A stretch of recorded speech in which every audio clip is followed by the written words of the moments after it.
설교 제목이 오해입니다. 오늘 본문에 오해로 인하여 큰 일이 벌어질 뻔한 일이 있죠.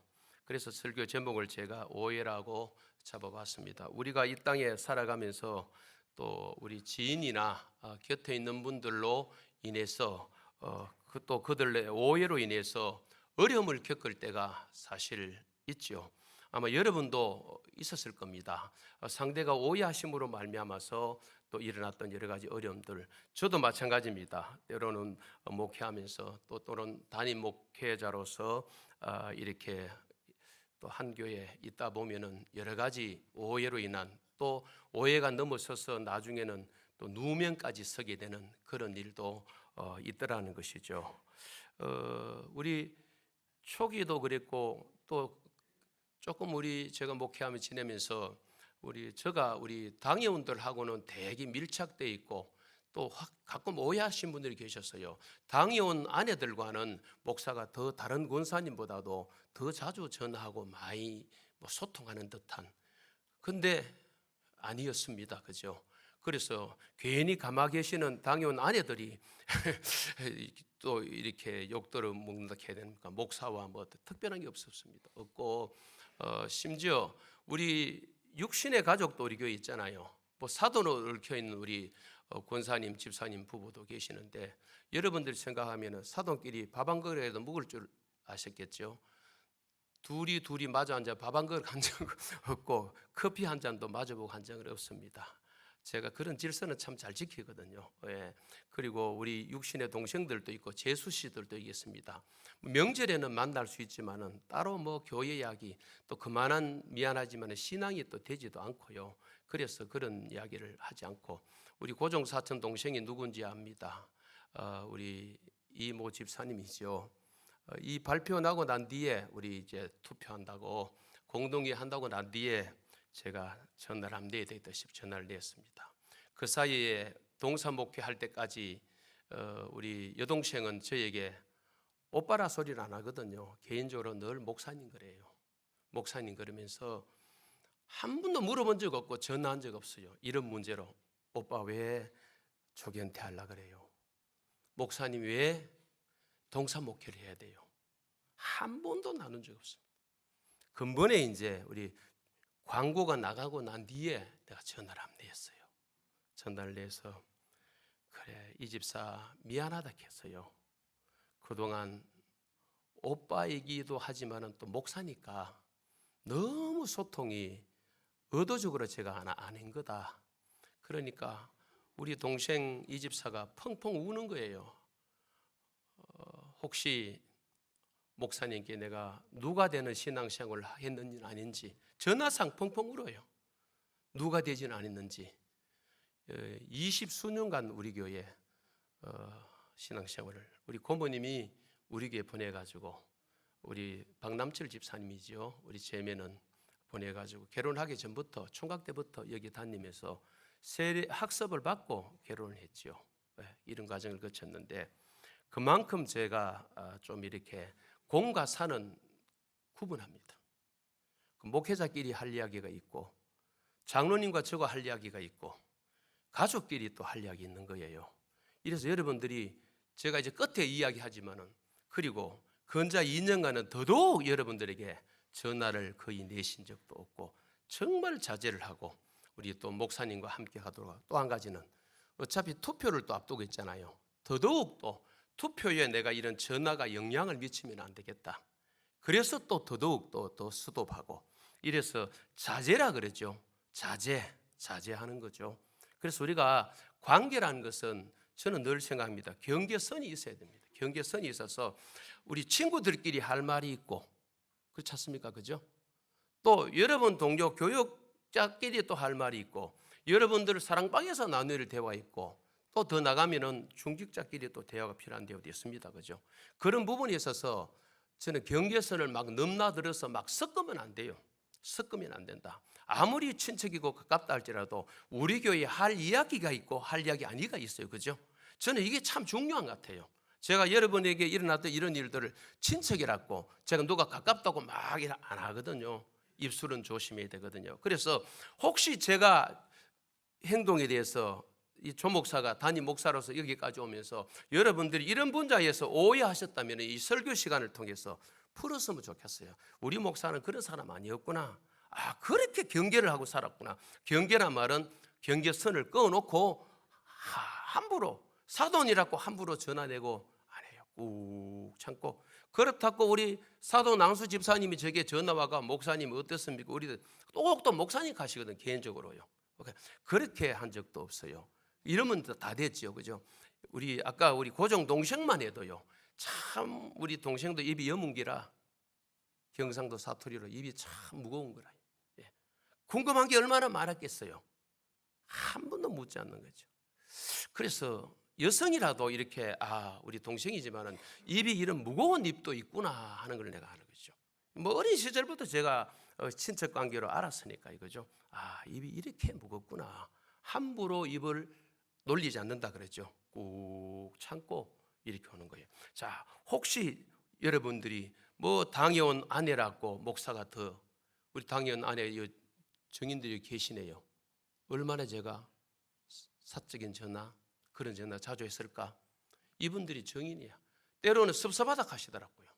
섭섭하게 오히려 더 어렵고 힘든 사람을 더 찾아가서 신방하고 신방하는 날은 백천동 주공 이쪽으로 어려우신 분들 소외계층들 이들을 찾아서 나서는 그런 그렇죠. 예. 나름 그렇게 이제 했는데 혹시 이 오해라는 주제가 나오니까 혹시라도 오해하신 분이 계시다면은 여러분 푸시면 좋겠고 또 정인들에게 물어보시면 됩니다. 얼마나 소통을 많이 했는가 궁금한 건 물어보시면 되고요, 그렇죠? 이래서 우리 담임 목사라는 이 자리는 모든 교인의 목사여야 합니다. 여러분 맞지요? 맞은 마음으로 동의 끄떡끄떡 하시면 돼요. 모든 성도의 목사가 돼야 되지. 장로의 목사, 권사의 목사, 중직자의 목사가 되면 안 되는 거예요. 어린아이까지도 목사님 할 수 있도록 모든 성도에게 목사가 돼야 된다. 그렇죠? 이게 어렵다 그러잖아요. 온 교인의 목사가 되는 게 목사들은 이구동성으로 쉽지 않다고 이야기합니다. 치우치지 않고 편애하지 않고 똑같이 대할 수 있는 거 그렇게 쉬운 거는 아니지만 그러나 저는 오늘날까지 그래도 나름 그 선을 가지고 여기까지 왔다는 것을 제가 말씀을 한번 드려봅니다. 자, 오늘 본문에 이 가나안 정복 사업을 마치고 돌아가던 요단 동편 두 지파 반 용사들이 요단 강을 건너서 요단 강가에 큰 제단을 쌓음으로 말미암아 이 서편 사람들이 오해한 거예요. 우상의 제단인 줄 알고 저건 뭐지? 쌓을 것도 아닌데 왜 쌓았지 해서 오해함으로 말미암아서 자칫 큰 분쟁, 전쟁을 치를 뻔한 그런 기사의 내용이 오늘 이 본문의 내용입니다. 한마디로 오해로 인해서 전쟁으로 비화될 뻔한 그런 내용이 오늘 본문 이 22장 10절 이하의 34절까지 내용이죠. 이 내용을 한번 살펴보겠습니다. 먼저 첫째로 살펴볼 내용은 오해입니다. 오해에 대해서 큰 제단에 대한 오해죠. 10절부터 12절인데 우리 10절에 보시면 눈으로 성경 여러분 보시기 바랍니다. 귀환하던 요단 두 지파 반 용사들은 요단 강가에 이르러 거기에 큰 제단을 쌓았습니다. 그것은 바로 자기들의 후손들의 정체성을 생각하면서 세운 거예요. 뒤에 우리 문명 내용을 읽어보시면요, 후손들을 생각해서 이렇게 큰 제단을 쌓았지 우상의 제단은 아니라는 것이죠. 그런데 11절 12절에 보면은 이 큰 제단을 쌓은 소식이 나머지 서편 9지파 반이죠. 서편 지파 사람들에게 귀에 들어와서 이들이 이제 오해를 하고 실로에 온 회중이 모여서 그들과 이제 싸우고자 한 것이죠. 아까 말씀드린 대로 우상숭배의 제단으로 여겼던 것이죠. 자, 이런 오해가 생겼습니다. 여기에 대해서 두 번째로 조사를 하는데 우리 조사단을 구성하여서 파견하는 내용이 13절부터 20절에 나옵니다.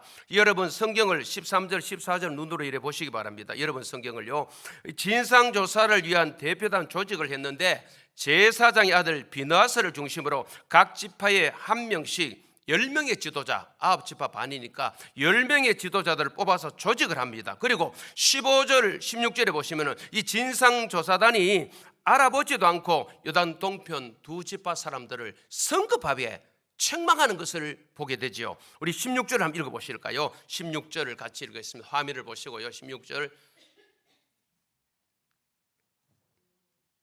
준비가 안 됐습니까?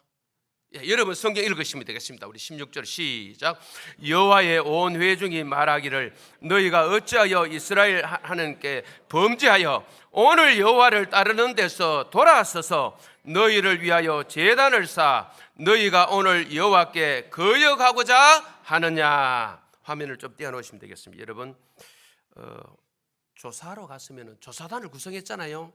제사장 아들을 중심으로 해서 비나스를 중심으로 해서 조사단을 구성했으면 조사하러 가려고 구성했는데 조사도 하기 전에 뭐부터 합니까? 오해를 해서 책망부터 합니다. 그죠? 어찌하여 이스라엘 하나님께 범죄하여 오늘 여호와를 따르는 데 돌아서서 너희를 위하여 제단을 쌓아 너희가 여호와께 거역하고 우상 제단으로 본 것. 이런 말이 나오죠. 화면 내리셔도 되겠습니다. 우리 17절에서 20절에 보시면은 이 조사단은 여기 한 수를 더 떠서 두 사건을 인용합니다. 바알보올 사건과 아간의 범죄 사건과 연결시켜서 형편없는 사람들로 몰아가는 거예요. 이 조사단이 조사를 해보지도 안 하고 전후를 알아보지도 안 하고 이렇게 한다는 거죠. 이게 답답하죠. 우리 17절 한번 읽어보실까요? 크게 띄우셔도 되겠습니다. 17절 작게 띄웠습니다. 시작. 부월의 죄악으로 말미암아 여호와의 회중에게 재앙이 내렸으나 오늘까지 우리가 그 죄에서 정결함을 받지 못하였거늘 그 죄악이 우리에게 부족하여서. 여러분 20절은 화면을 한번 더 띄워놓으시기 바랍니다. 20절에 세라의 아들 아간 사건을 이야기합니다. 이런 두 사건을 이야기하면서 조사단이요 조사도 해보지도 않고 이렇게 요단 동편 두 지파 반 큰 제단을 쌓은 행위에 대해서 제약시하는 거죠.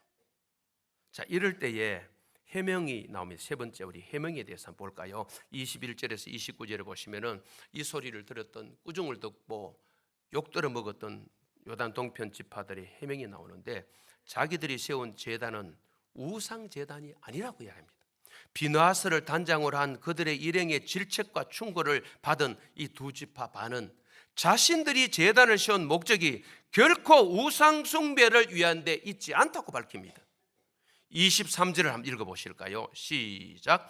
우리가 제단을 쌓은 것이 돌이켜 여호와를 따르지 아니하려 함이거나 또는 그 위에 번제나 소제를 드리려 함이거나 또는 화목 제물을 드리려 함이거든 여호와는 친히 벌하시옵소서. 절대 조사단이 말한 것처럼 그런 짓이 아니다. 여호와는 친히 그런 일을 했다면 우상숭배 제단이었다면 여호와의 벌하시옵소서 하면서 우리 22절과 23절을 쭉 읽어보시면요 하나님 여호와 주께서 이런 단어가 막 나옵니다. 하나님 여호와 주께서 이런 이름을 반복해서 불러가면서 자신들의 뭘 주장합니까? 결벽을 주장하는데 누구를 증인으로 초청한 겁니까? 하나님을 증인으로 불러서 절대 우리는 그거 아니다. 그리고 24절 이하에 보시면요 자기들이 세운 제단은 증거의 제단이라고 이렇게 하면서 본래의 의도에 대해서 설명을 하는데 바로 요단 동편 지파들은 자손의 신앙을 위해서 후손들의 신앙의 정체성을 위해서 우리가 그렇게 한 것이다. 그게 우리 24절 이하에 나오는데 24절을 한번 읽어보실까요? 24절 시작. 우리가 목적이 있어 주의하고 이같이 하였노라. 곧 생각하기를 후일에 너희 자손이 우리 자손에게 말하여 이르기를 너희가 이스라엘 하나님 여호와 무슨 상관이 있느냐. 자, 저는 저 성경에 여기 우리가 목적이 있어 주의하고 이 말을 제가 개인적으로 적용을 많이 했어요. 뒤에 내용도 좋지만 내 삶의 목사로서 어떤 목적이 있으면 내가 그냥 살지는 않겠구나. 그렇죠?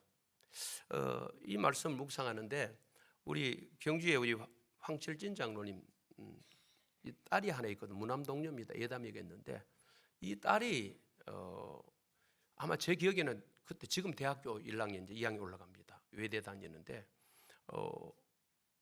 중학교 고학년까지 핸드폰을 안 사주고 안 산 거예요.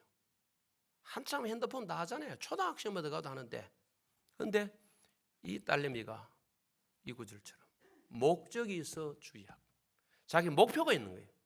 목적이 있기 때문에 손에 쉽게 쥐지 않는다. 그래서 제가 저 성경에다가 그걸 예담이 서나봤어요. 이 창세기 이 성경 말고 우리 저 두꺼운 성경에 그때 그런 대화를 한 적이 기억나더라고요. 설교를 준비하는데 이 성경 말고 두꺼운 성경을 제가 펴는데 나온 거예요. 목적이 있으면 주의한다. 학생도 자기 목표가 있으면 함부로 살지 않는다. 계획성이 있다. 목사도 지도자도 똑같다. 그래서 제가 짙은 글씨로 목적주의 표시해 본 거죠. 목적이 있으면 주의한다. 곧 생각하기를 후일에 너희 자손이 동쪽 자손입니다. 자손을 향해 서쪽 자손이 동쪽 자손을 향하여서 우리 자손에게 말하면 동쪽 자손에게 말하기를 너희가 이스라엘 하나님 여호와 무슨 상관이 있느냐.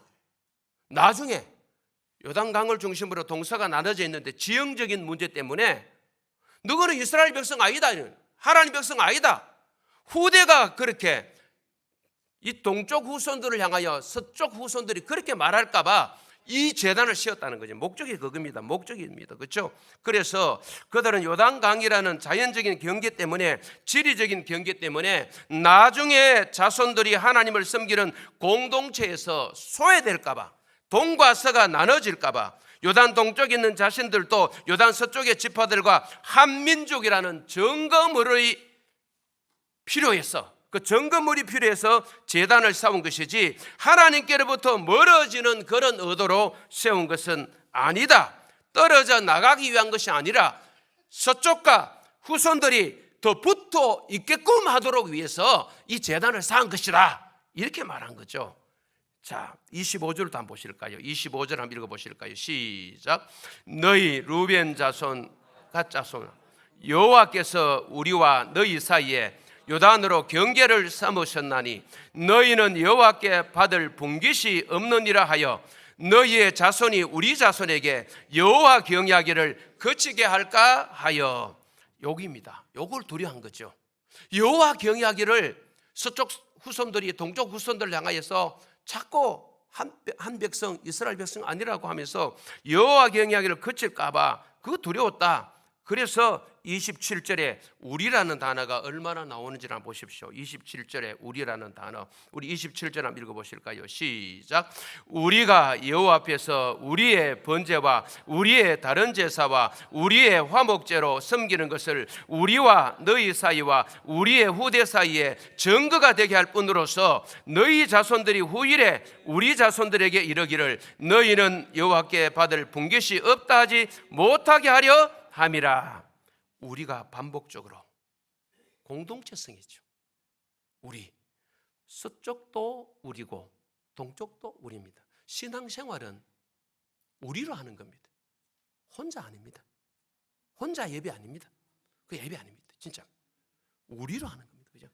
삼위 하나님이 우리로, 그렇죠? 우리로 계셨어요. 우리를 향하여서도 서로 우리. 여기 동편 두 지파 반이 그렇게 강조하는 것이 우리입니다. 우리는 떨어져 나갈 수 없다. 그래서 28절 끝에 정금만 되게 할 뿐이라 하고 눈으로 보십시오. 29절에 결코 아니라 하리라. 오늘 여호와를 따르는 데서 돌아서려는 것은 결코 아니다. 돌아서는.